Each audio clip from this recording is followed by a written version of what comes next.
Well, very happy, bit chilly afternoon from Byron Bay. Hope everyone's doing well. I wanted to run through a story this afternoon about setting the 50cc record, the 105 runs. Also, try to align it with Men's Mental Health Week. We're a stubborn creature at best, and we need to support each other. And I guess this story is a little bit about persistence and the importance of just showing up, not giving up.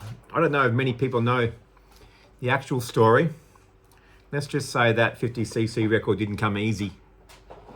In 2021, we ran the 50 at Australian Speed Week. I only got 2 runs. We were running the blown 100 as well, and the rain came Wednesday morning, but we set the 50cc record. I think I ran 96 and 97.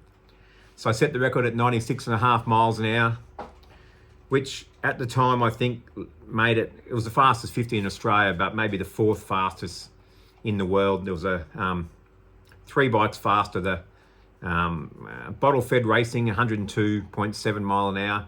The Bitterlot boys, my good friends from France, 99.9. And Alt Torrenson, the GP rider, number 2 in the world there a couple of years, went to Bonneville and ran 97.5 at 98 miles an hour. So we're at number 4. We come home in 2021. To set that speed at 97 miles an hour, I had about 17.5 horsepower. Not the most, not in comparison to what it's got now, but we went home, we found some more power. We actually found 5 more horsepower pretty quick with some nitro and some good tuning. So we come home and it's mid-year 2021 by here. I got 22.5 horsepower. I decided to send the bike to America the following year.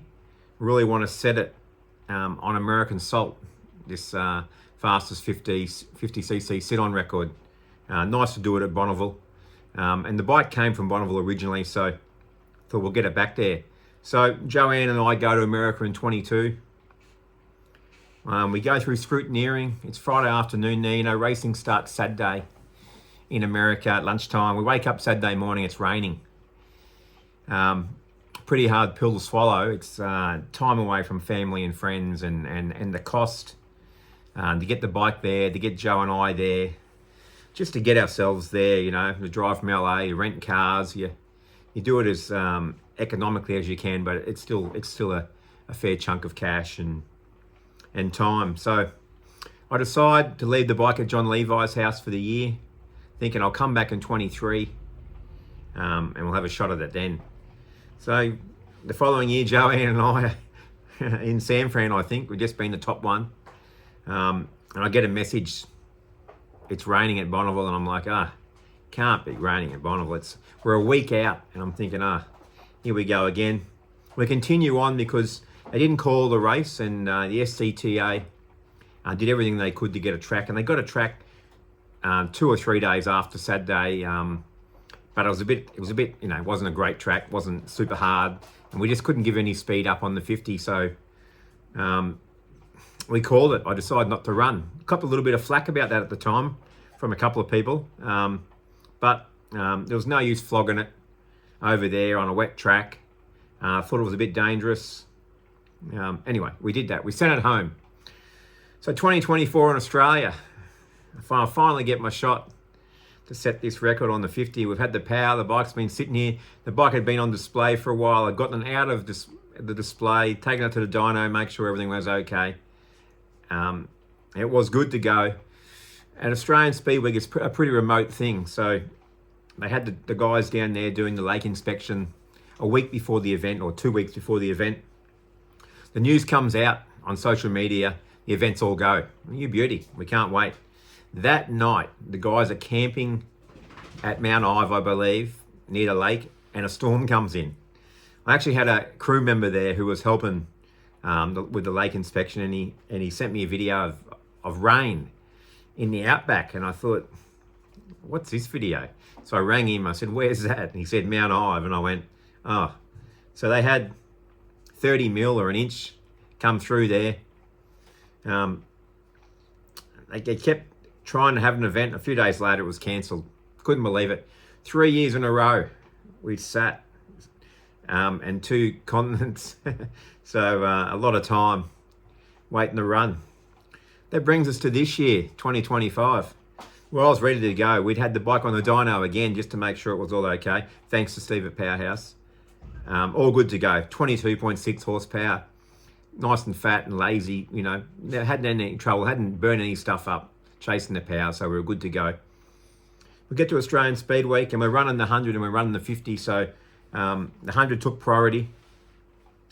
Got that out of the way and I ran the 50, I think Monday afternoon, and it ran 98 mile an hour on a shakedown run.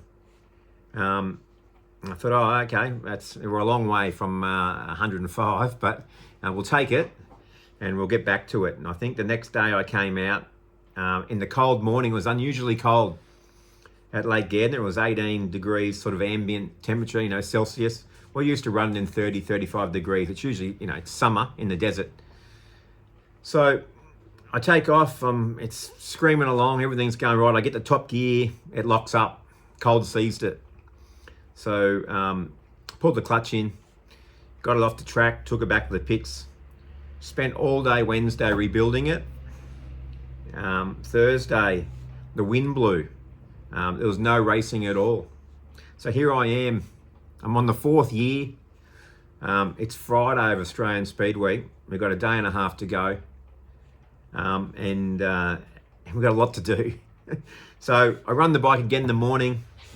I'm aware of the temperature issue, but it's another cold morning. And I'm thinking, I'm trying to warm it up on the start line. I probably should have taken my time. There was a bit of a hurry up happening, and I probably should have ignored that and just taken my time. But I take off and I'm a mile and a half into the run, and our measured mile starts at the 2 mile mark.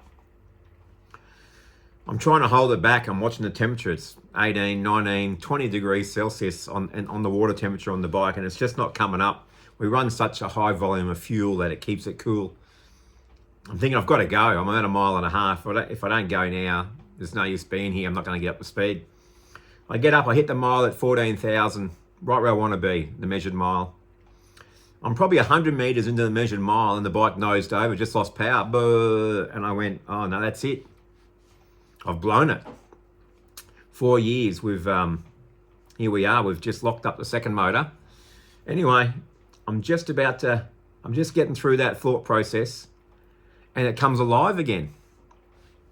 I wind it back on, I ride it out the back door, 98.5 miles an hour.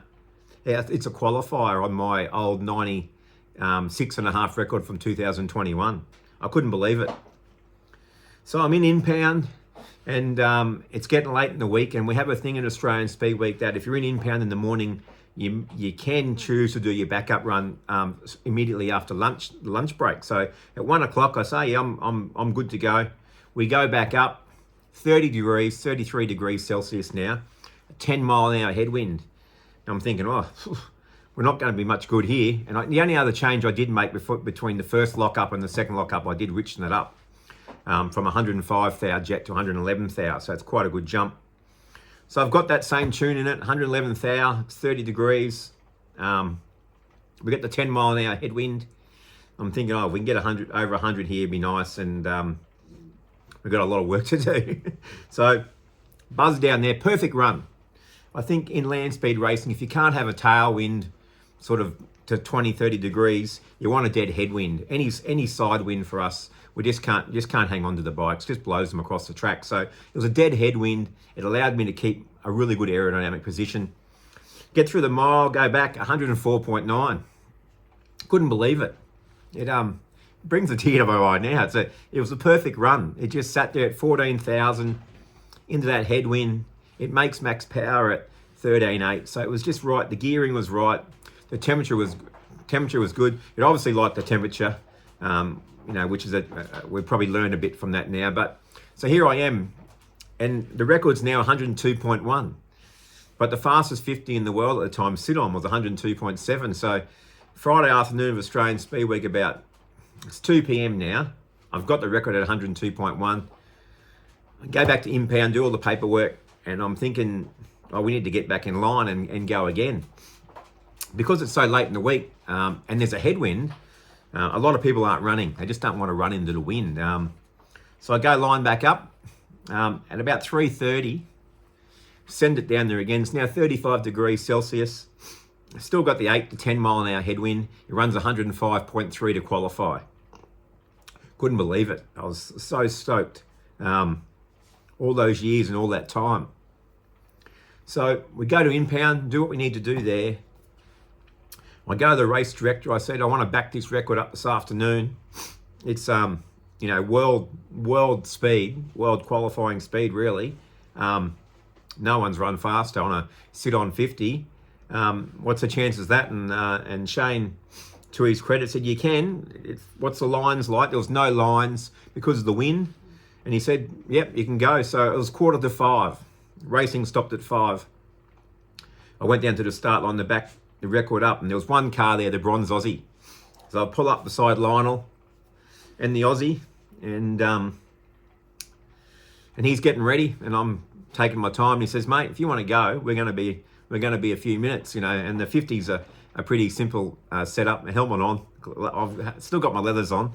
Had them on all day almost. 4:45, 10 to 5 now, and which would be the second last run of Australian Speed Week 2025.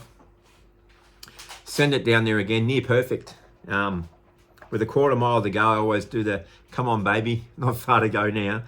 And it runs 105.1 to set the record at 105.206. 4 runs in one day.